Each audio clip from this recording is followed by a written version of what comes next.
स्वागत है आपका केमिस्ट्री क्लासेस में। आज के लेक्चर में हम आपको यौगिकों का नाम लिखना बताएंगे। जैसे कि कल लेक्चर में बताया कि आपको अवश्य लिखना, आज उसी का अपोजिट है, नाम कैसे लिखा जाता है। अगर आपको कोई भी अंशुल दे दिया जाए किसी यौगिक का तो उसका हम कैसे नाम लिखेंगे, इसको आज सीखेंगे इस लेक्चर में। चलिए देखते हैं। सबसे पहले यौगिक क्या होते हैं, यौगिक के बारे में जान लीजिए। जैसे मान लीजिए कोई यौगिक आपको दिया है Na2O, अब इसका नाम लिखना है तो इसके बारे में जानकारी होना चाहिए कि इसमें दो प्रकार के तत्व हैं।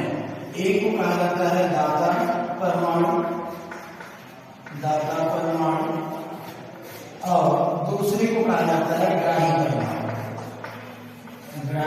परमाणु।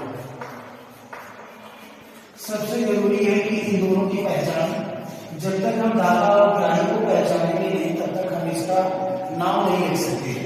तो ये भी हम पहले पहचान लेते हैं कि आगे की तरफ जो होता है वो दाता होता है, पीछे की तरफ होता है वो ग्राही होता है। अब इसका नाम लिखने के लिए दो नियम हैं।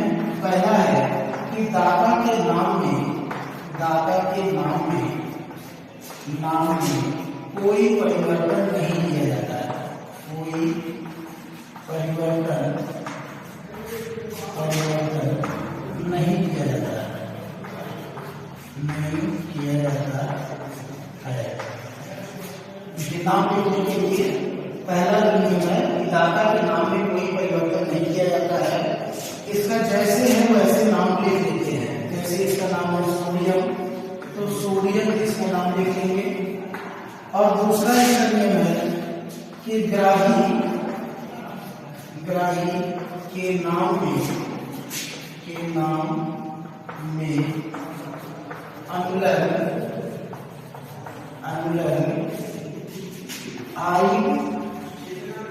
आइड शब्द जोड़ दिया जाता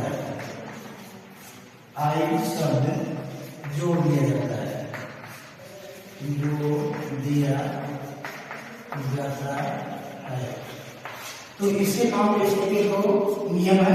पहला है कि दाता के नाम में कोई परिवर्तन नहीं किया जाता है। जैसे नाम है सोडियम तो सोडियम लिख दिया जाएगा।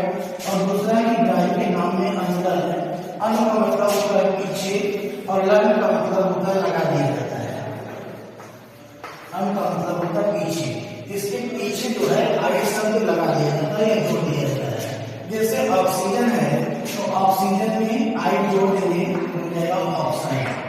अब इसका नाम पूरी तरीके से बन गया सोडियम ऑक्साइड। तो इसी प्रकार से जितने कंपाउंड्स होते हैं अर्थात जो दो तत्वों से मिलकर यौगिक बनते हैं उनका नामकरण करने के लिए इन दोनों नियमों का हमें पालन करना है। और बिल्कुल आसान तरीके से हम किसी भी यौगिक का नाम लिख सकते हैं। जैसे दूसरा एग्जाम्पल है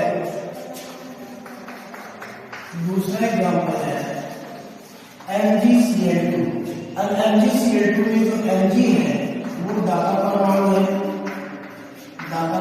है, और जो क्लोरीन है ये ग्राही परमाणु है। अब इसका नाम लिखने के लिए सबसे पहला नियम कि दाता का नाम जैसे ही लिखेंगे दाता के नाम में कोई परिवर्तन नहीं करेंगे। इसका नाम मैग्नीशियम है तो मैग्नीशियम लिखेंगे। और दूसरा ग्राही है क्लोरीन, तो क्लोरीन में आईडी जोड़ देंगे तो हो जाएगा क्लोराइड। तो इसका नाम हो गया मैग्नीशियम क्लोराइड। तीसरा एग्जाम्पल है CaO।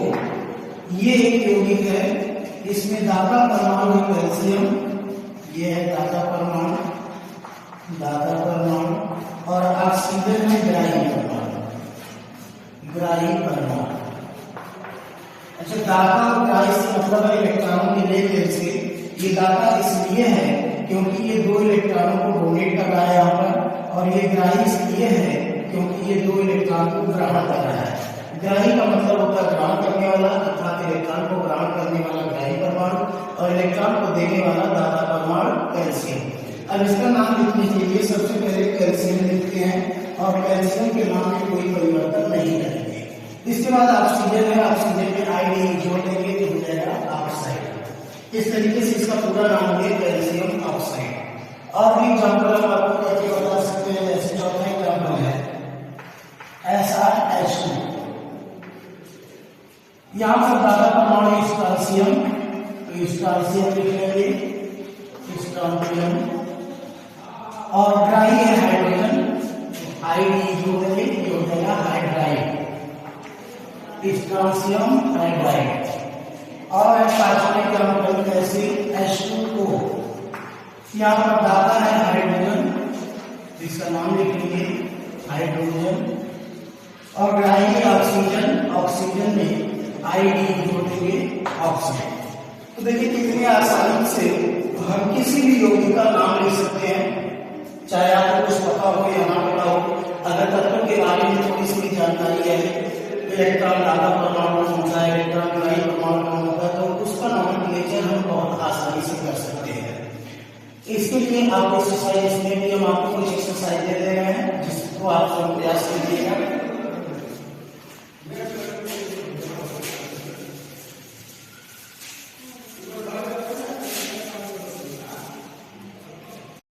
ये एक्सरसाइज आप लोग कीजिएगा, हम आपको एक्सरसाइज दे रहे हैं। पहला है कार्बन डाइऑक्साइड, नाम लिखना है आप लोगों को, CO, SO, SO2, SO3, PCl5, PCl3, CaO, CaCl2, MgO, MgCl2, NO5, NO2, P2O3, P2O5, ये एक्सरसाइज आप लोग कीजिएगा, बहुत ही आसान है। सब में दाता और ड्राई, दाता के नाम में कोई परिवर्तन नहीं करना है और ड्राई के नाम में अलग आईडी